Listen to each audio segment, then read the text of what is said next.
Hi everyone, this is my presentation on Module 6, Communicating and Advocating for School Community Needs. So in this module, we were told to review 5 different district policies in regards to their cultural diversity and multiculturalism. So these are the 5 districts that I was able to review. Obviously, I review my own district, which is Livingston Public Schools, Milburn Township, which is a neighborhood schools from Livingston, which is very, very similar to our school. Summit Public School, also about 6 miles from our school. West Orange Public Schools, also very close district as well. And then School District of the Chatham, which was a very close district as well. So these are the 5 school districts that I was able to review.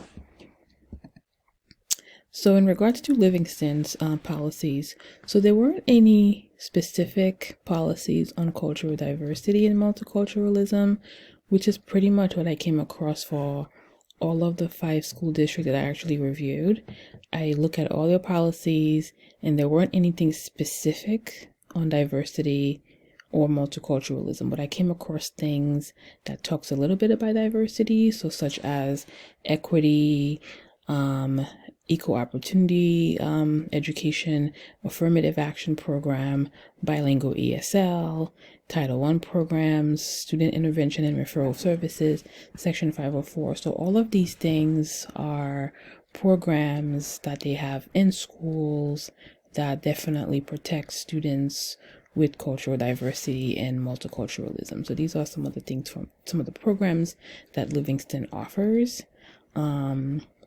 So obviously at Livingston, we ensure equal opportunity access for all of our students, of course, all of the schools, and all of their courses, their program activities, regardless where they're from, or their races, their color, religion, ethnicity. So it's equal opportunity for everybody. And we ensure that all of our students have equal barriers and access to all classroom facilities.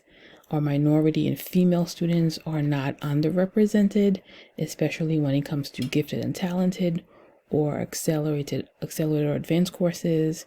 Our minority and male students are not overrepresented, and sometimes, they could say that minority males are more likely to get detention or be suspended or be, have expulsion, dropouts, and things like that. So we also, I think in previous presentation, I talk about the portrait of a graduate, which is Livingston actually just recently created that just to show what is a Livingston graduate should look like. So I think I already shared that in previous presentation. And also we have an equity team that we have in place last year, and we're currently forming an equity club as well. Just some more about specific diversity group. We do have an ESL program. We do get a lot of ESL students from various countries.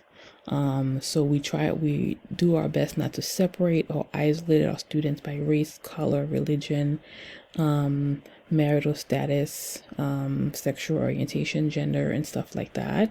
And over the past couple of years, our district definitely have done really well in terms of creating curriculum that is more multicultural educational content. We do have African American courses. Actually, going forward to next year, we have an AP African American history class that actually our teachers just wrote curriculum for. So we're very excited about that. So our district is definitely moving forward, in that type of direction. Professional development, we're big on PD. There's always professional development at Livingston. The district actually has something called Livingston U, which is a professional development catalog that's created, which always provide a variety of learning opportunity for our staff. So a couple of times a month, there's always a variety of professional development opportunities that are always advertised in this Livingston U catalog for us. And obviously our equity club and our equity groups. Milburn Township, a very, very similar schools to Livingston. Also another very competitive high school. Actually, we call them our rivals because they're very, very similar to us. Again, there was nothing specific about cultural diversity and multiculturalism. Their policies are very, very similar to our policies. Again, they have stuff in their policies, that has to do with equity in education and program policies, which state that, free access to all schools, regardless of race, colors, disability, or race. Students will not be separated by race, color, religion, and also they have a bilingual program as well. So very similar things to what we have at Livingston. Also, they do provide professional development just like us. They encourage their teachers to pursue programs so they could become more knowledgeable in all different areas of their professionalism.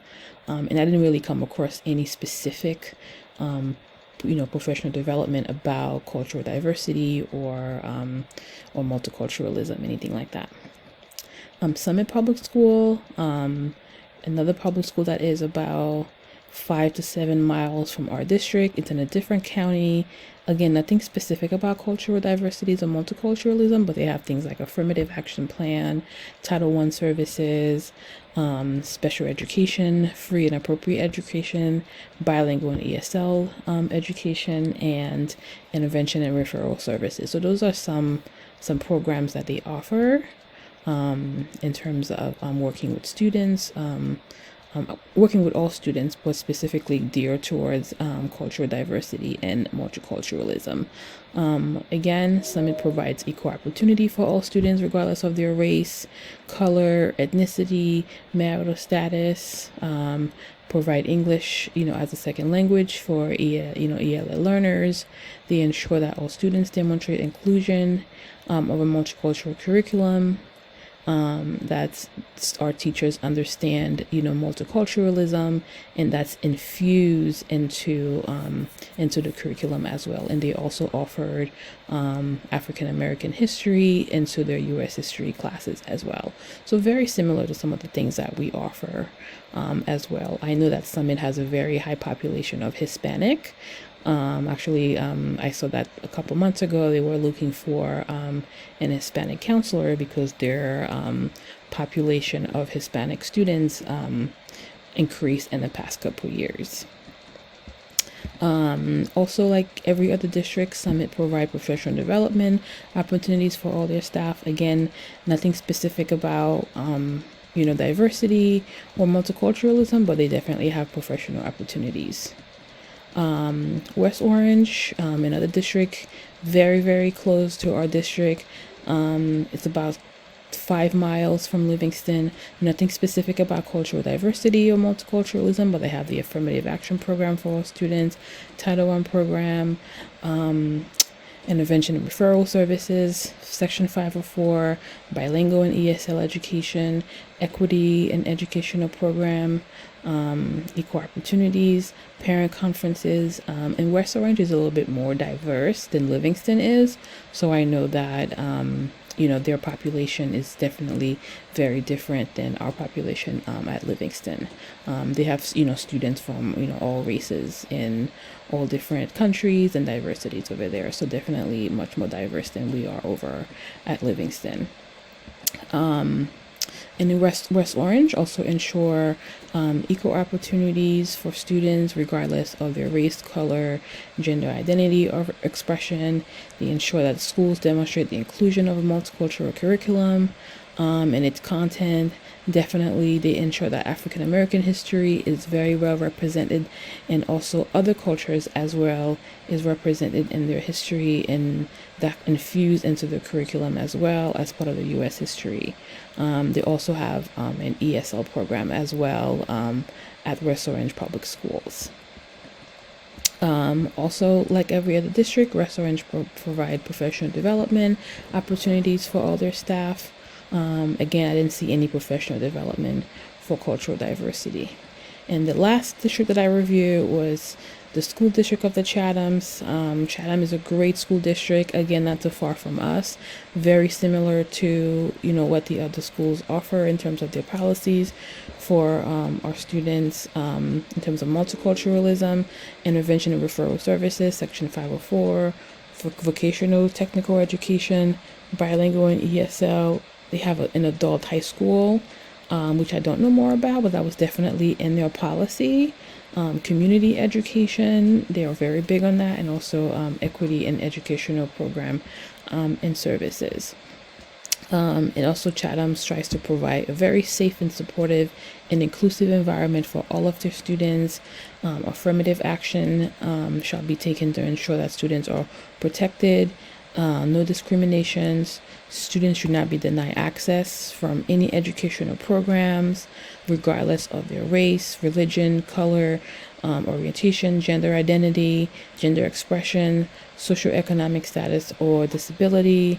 Students will not be separated by their race, color, religion, sexual orientation. And again, the school curriculum include multicultural education content, instructions of African American history in the teaching and U.S. history, and instruction of the Holocaust and other acts of genocide. So again, we all very similar, especially in the state of New Jersey. We all try to follow the content of the state. So we definitely make sure that we are following, we're writing a curriculum to make sure that all of that is infused into the curriculum. Professional development at Chatham, like every other district, Chatham also provides professional development for all staffs. I didn't see anything specific about cultural diversity or multiculturalism. And review on some of the resources. It's really important for school district to engage with our diverse families. Strong communication between schools and staff and family is important in any school district that we work. And as a counselor, I know how important it is to communicate with families and maintain that positive relationship with them. Positive communication can be as simple as using an inclusive language when writing and speaking with your families. Positive communication is really the most powerful tool that you can use for families. Communicating and building relationship with family, it helps you to build trust, because trust is really, really important part of helping to make sure that you maintain your partnership with the families and work as a team, to help the children to meet their goals. And also there must be a trust between you and the families, and it really makes the parents feel good about the type of programs that you're running at your school, and the ability to meet their child's needs. And importance of building trust with diverse families. In some school district, family engagement is really, really challenging. I used to work in a school where parents didn't come to pick up their kids' report card. When I called parents, they wouldn't call me back. I would have to chase after parents. And I work in a district now where parents are very, very much involved in their kids' education. So really in some district, it's really challenging to get parents to get involved. In some district you have that, so it really depends on what district you work. Many schools struggle to actively engage the high number of parents and other family members in children's schooling. So minorities, lower income families who speaks limited English, who are often highly underrepresented in schools, level education making and families involvement. So sometimes if they don't speak the language, so it's very hard for them to engage in those communications and come to parent-teacher conferences because they don't speak the language. Or sometimes parents have to be at work too because they are the only sole income provider for that family. As educators, it's really important for us to really encourage the parents to be active participant and assisting their children, with the homework and help them to speak English. So, as educators, it's really important to focus on building that relationship and the trust and collaborate, relationships, among teachers and families, and our community members. And these are my references. Thank you very much. And this is the end of my presentation.